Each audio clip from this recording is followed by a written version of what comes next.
પાટણની શાંતિનિકેતન શિક્ષણ સંકુલ દ્વારા એક દિવસીય પ્રવાસનું આયોજન કરવામાં આવ્યું.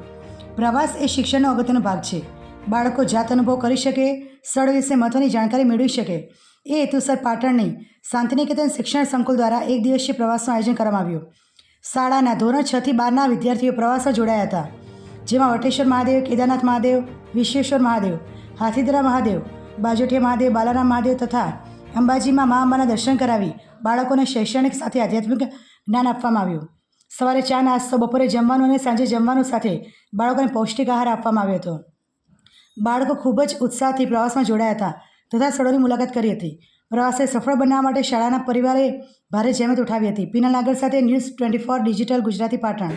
એ ઉપરાંત અમારા બાળકો, અમારા શિક્ષક મિત્રો દરેક જણાએ આ પ્રથમ વખત મુલાકાત લીધી, પણ આ રમણીય સ્થળ અમને ખૂબ જ ગમ્યું છે અને આ આહલાદક સ્થળ ખરેખર શ્રાવણ માસમાં ખૂબ જ જોવાલાયક અને ઉત્તમ અને રમણીય છે.